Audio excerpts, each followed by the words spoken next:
ഞാൻ doctor MP മണി. ഒരു കാലത്ത് ഇപ്പം എനിക്കൊക്കെ ഓർമ്മയുണ്ട്, നമ്മുടെ കുട്ടിക്കാലത്ത് ഈ അടുക്കളയായിരുന്നു ഔഷധങ്ങളുടെ കലവറ.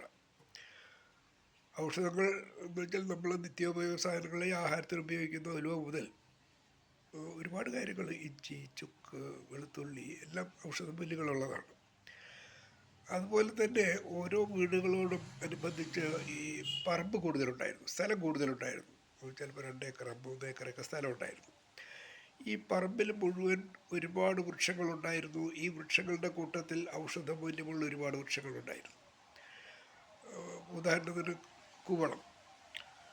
ഈ കൂവളം ഒരുപാട് പറമ്പുകളിലും ക്ഷേത്രങ്ങളിലും ധാരാളം ഉണ്ടായിരുന്നു, പ്രത്യേകിച്ച് ശിവക്ഷേത്രങ്ങളിൽ.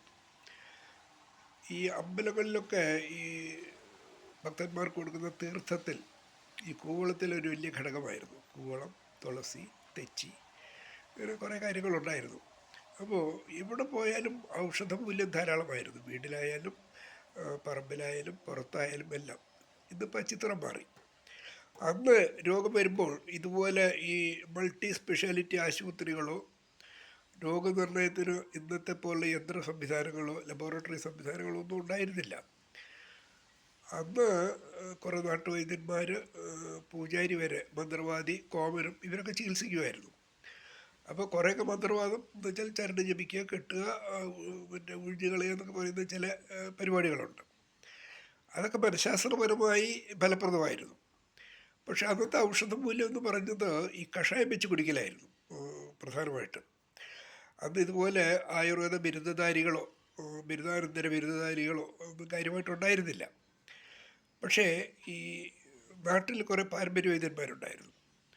ഇവർ ഈ കഷായം കുറിച്ച് കൊടുക്കണം. അന്ന് ആ കാലങ്ങളിൽ ആയുർവേദത്തിൻ്റെ പ്രധാന ചികിത്സാ ഔഷധം എന്ന് പറയുന്നത് കഷായമാണ്. അന്ന് ഇന്നത്തെ പോലെ കുപ്പികളിൽ പാക്ക് ചെയ്ത് വരാറില്ലായിരുന്നു. അതാത് ദിവസം വീട്ടിലുണ്ടാക്കുകയാണ്. അപ്പം അദ്ദേഹം പിന്നെ അത് മരുന്നിന് കുറിപ്പടിയിൽ 2 മരുന്നുകൾ ഇത്ര കാഴ്ച വീതം എടുത്ത് കൊത്തി നുറുക്കി ചതച്ച് ഇടകഴി വെള്ളത്തിൽ കഷായം വെച്ച് നാഴിയാക്കി ഊറ്റിയെടുത്ത് അങ്ങനെയൊക്കെയാണ് ഇത് പോകുന്നത്. ഇതിപ്പോൾ ജനങ്ങൾക്ക് ആ ശീലമില്ല, എവിടെയും കാണുന്നില്ല. അപ്പം ഇപ്പം ഞാൻ പറയാൻ വന്നത് ആ കാലങ്ങളിൽ ഉപയോഗിച്ചിരുന്ന അല്ലെങ്കിൽ രേഖപ്പെടുത്തി വെച്ചിട്ടുള്ള നാട്ടറിവുകൾ കുറേയുണ്ട്. ഈ ചികിത്സാരംഗത്ത് നാട്ടറിവുകൾ, അതാണ് ശരി. അങ്ങനെ ഒരുപാട് അറിവുകളുണ്ട്. അത്തരം അറിവുകൾ പലതും നമ്മുടെ ആയുർവേദ ഗ്രന്ഥങ്ങളിലോ ഇന്നത്തെ പാഠ്യപദ്ധതിയിലോ ഒന്നുമില്ല. അത്രമാത്രം ലളിതമാണത്. ഞാൻ അതിൻ്റെ ഇടയ്ക്ക് 1-2 കാര്യങ്ങൾ അങ്ങനെ പറയണ്ടായി. അപ്പോൾ അതുപോലുള്ള നാട്ടറിവുകളിൽ പറയുന്ന ഒരു ചെറിയ ചികിത്സയുണ്ട്. കൂവളത്തിൻ്റെ വേരും ചുക്കും കൂടി കഷായം വെച്ച് കൊടുത്താൽ ഈ വാതരോഗങ്ങൾക്ക് ശമനം കിട്ടുമെന്ന് മാത്രമല്ല, ഈ രുചിയില്ലായ്മ, വിശപ്പില്ലായ്മ, ഛർദ്ദിക്കുക, മലം പുരട്ടുക, ഇത്തരമുള്ള ദഹനേന്ദ്രിയ പ്രശ്നങ്ങൾക്ക് മഹോദരത്തിൽ ആശ്വാസം കിട്ടുമെന്ന് പറയുന്നുണ്ട്. ഈ മഹോദരം എന്ന് പറയുന്നത് ആയുർവേദ ഗ്രന്ഥങ്ങളിൽ പറയുന്ന മഹോദരം ഇന്നത്തെ സിറോസിസ് ഓഫ് ലിവറാണ്, കരൾ വീക്കമാണ്. അപ്പം അതിൽ ഇങ്ങനെ 2 മരുന്നിട്ട് കഷായം വെച്ച് കുടിച്ചാൽ അത് ആശ്വാസം കിട്ടുമെങ്കിൽ അതൊരു വലിയ സംഭവമായിരിക്കും. അപ്പോൾ ഇതുപോലുള്ള നാട്ടറിവുകൾ ഞാൻ പണ്ട് ബ്രഹ്മശ്രീ വൈദ്യമഠം തിരുവേദിയുടെ കൂടെ ഉണ്ടായിരുന്നപ്പോഴും കോട്ടയത്തായിരുന്നപ്പോൾ ബ്രഹ്മശ്രീ വൈസ് ഗ്രാൻഡ് എസ് തിരുവേദി അദ്ദേഹത്തിനോടൊപ്പം നടത്തിയ പല ചർച്ചകളിലും ഇങ്ങനെ കുറേ കാര്യങ്ങൾ അവർ പറയാറുണ്ട്.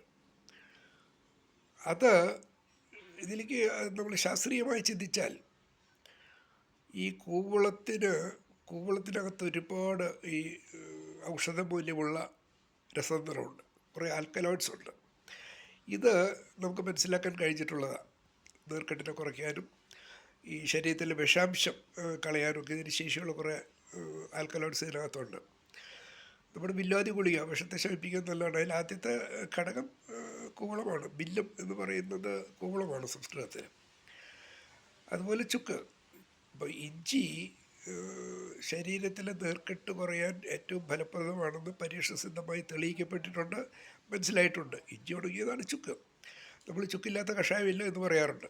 അപ്പോൾ ആയുർവേദത്തിൽ ഈ വളരെ ഫലപ്രദമായി നേരത്തെ കണ്ടതും ഇപ്പോൾ ഫലപ്രദമാണെന്ന് തെളിയിക്കപ്പെട്ടതുമായ സസ്യൗഷധങ്ങൾ അല്ലെങ്കിൽ ഔഷധ സസ്യങ്ങളാണ് ഇതൊക്കെ. അപ്പം ഇങ്ങനെ നമുക്കിത് തെളിയിക്കാൻ പറ്റുമെങ്കിൽ അതിവിടെ വൈദ്യശാസ്ത്ര രംഗത്ത് ഒരു വിപ്ലവമായിരിക്കും. ഇത് പരീക്ഷണസിദ്ധമായി പഠിക്കാതെ നമുക്കൊന്നും പറയാൻ പറ്റില്ല. അതാണ് അതിൻ്റെ ഏറ്റവും വലിയ കാര്യം. ഇത് നൂറ്റാണ്ടുകൾക്ക് മുമ്പ് എഴുതി വെച്ച കാര്യങ്ങളാണ്. ഏത് നൂറ്റാണ്ടിൽ എഴുതി വെച്ചു പോലും നമുക്ക് കൃത്യമായിട്ട് അറിയില്ല, ആര് എഴുതി വെച്ചു എന്നറിയില്ല. അപ്പോൾ ഇത്തരം അറിവുകൾ നമ്മൾ കഴിയുന്നത്ര സംഘടിപ്പിച്ച് അത് പരീക്ഷണസിദ്ധമായി തെളിയിക്കാനുള്ള പദ്ധതികൾ ഉണ്ടാകണം. അതിന് ഈ നമ്മുടെ കേന്ദ്ര ആയുർവേദ ഗവേഷണ കൗൺസിലിൽ ഇതുപോലെ ഒരുപാട് പദ്ധതികൾക്കുള്ള സാഹചര്യങ്ങളുണ്ട്, അതിൻ്റെ പദ്ധതികളുണ്ട്. പക്ഷേ എങ്ങും നടക്കുന്നില്ല. അവിടെയാണ് നമുക്ക് ഇതിൻ്റെ ദുരവസ്ഥ. ആയുർവേദം ഫലപ്രദമല്ലെന്ന് വേറൊരു വിഭാഗം ശാസ്ത്ര വിശ്വാസികളും ഇത് ആ ശാസ്ത്രവിശ്വാസികളുടെ പ്രചരണത്തിൻ്റെ ഭാഗമായി ആയുർവേദത്തിന് ദോഷങ്ങൾ സംഭവിക്കുന്നുവെന്ന് ആയുർവേദക്കാരും പറഞ്ഞു നടക്കുകയാണ്. ഇതൊന്നുമല്ല വേണ്ടത് ഇവിടെ. ഇത്തരം നാട്ടറിവുകൾ മുതൽ ആയുർവേദ ഗ്രന്ഥങ്ങളിൽ പറഞ്ഞിട്ടുള്ള ഔഷധങ്ങൾ വരെ അതിനൊരു പരീക്ഷണസിദ്ധമായ തെളിവുകളുണ്ടാക്കിയാൽ മതി. ഇത് വളരെ ഈസിയാണ്. അപ്പോൾ ഈ പറഞ്ഞ കൂവളത്തിൻ്റെ കാര്യം, ഈ കൂവളത്തിൻ്റെ ഔഷധമൂല്യത്തെക്കുറിച്ച് പറയുന്നൊരു ഭാഷ, കൂവളത്തിലയുടെ നീര് 15 മില്ലി വീതം പതിവായി കഴിച്ചാൽ പ്രമേഹം മാറുമെന്നാണ് പറഞ്ഞിരിക്കുന്നത്. സത്യമാണോ അല്ലേ നമുക്കറിയണ്ടേ? അത് ഒരു ക്ലിനിക്കൽ ട്രയൽ നടത്തിയാലേ അറിയുള്ളൂ. അതിനിവിടുത്തെ ആയുർവേദ സമൂഹം തയ്യാറാകുന്നില്ല എന്നുള്ളതാണ് പ്രശ്നം. ഞാനൊരിക്കൽ ഒരു പുതിയ ഹൈപ്പോത്തിസിസ് കൊണ്ട് കൊടുത്ത MG യൂണിവേഴ്സിറ്റിയിൽ ഗുണ്ടായിസും കൊട്ടേഷൻ വരെ നേടേണ്ടിയിരുന്നു ആയുർവേദ ലോബിയുടെ ഭാഗത്ത്. അതാണ് തമാശ. ആയുർവേദത്തിൻ്റെ ഉന്നമനത്തിന് വേണ്ടി ഇവർ പ്രവർത്തിക്കുക എന്ന് പറയും, ഉന്നമനത്തിന് മെനക്കെട്ടതിനെ ഗുണ്ടായിസ് ഇറക്കും. ഇതാണ് വലിയ വേദനാജനകമായ കാര്യം. അത് ഈ മൊബൈലില്ലാത്ത കാലത്ത് ലാൻഡ് ഫോണിൽ കൂടെ കേട്ട അസഭ്യത്തിന് കണക്കില്ല. അപ്പം ഞാൻ പറയുന്നത്, ആയുർവേദം നിലനിൽക്കണമെങ്കിൽ ഇതിൻ്റെ ഔഷധമൂല്യം, ഓരോ ഔഷധങ്ങളുടെയും ഫലസിദ്ധി ഇത് തെളിയിക്കേണ്ടതുണ്ട്. അത് വളരെ എളുപ്പമാണ്. അത് അപ്പോൾ ഈ ഒരു യോഗം രണ്ട് വരുന്നേ ഉള്ളൂ, ചുക്കും കൂവളത്തിൻ്റെ പേരും. ഇത് എന്തുകൊണ്ടായിക്കൂടാ? അപ്പം ഇവിടെ വേറൊരു കാര്യം കൂടെ എനിക്ക് പറയാനുള്ളത്, ഈ ആയുർവേദ സമൂഹം ഇപ്പോൾ പറയുന്ന പ്രധാനപ്പെട്ട ഒരു കാര്യം ഔഷധ സസ്യങ്ങളുടെ ദൗർലഭ്യമാണ്. അപ്പോൾ അത് പരിഹരിക്കാനും കൂടെ നമുക്ക് ഇത്തരം കാര്യങ്ങൾ ആലോചിക്കാവുന്നതാണ്.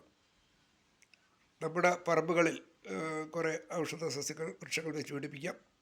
സർക്കാരിനോട് ആവശ്യപ്പെടാം, ഈ റോഡ് വക്കുകളിൽ, അമ്പല മൈതാനങ്ങളുടെ ചുറ്റും സാമൂഹ്യ ബലവൽക്കരണ പരിപാടിയിൽ ഇത്തരം കൂവളം മുതലുള്ള ഔഷധ വൃക്ഷങ്ങൾ വെച്ച് പിടിപ്പിക്കാനുള്ള സംവിധാനമുണ്ടെന്ന് സർക്കാരിനോട് ആവശ്യപ്പെടാം. ഇതൊക്കെയാണ് ഇവിടെ ചെയ്യേണ്ടത്. അപ്പോൾ ഇപ്പം പറയാനുള്ളത്, ഈ 2 മരുന്നുകളിലൂടെ സിറോസിസ് ഓഫ് ലിവർ മാറുമെന്ന് രേഖപ്പെടുത്തി വെച്ചിട്ടുണ്ട്. അത് സത്യമാണോ അല്ലെന്നൊരു കണ്ടെത്തേണ്ട ബാധ്യതയുണ്ട്. അത് ആയുർവേദ സമൂഹത്തിനുള്ളതാണ്.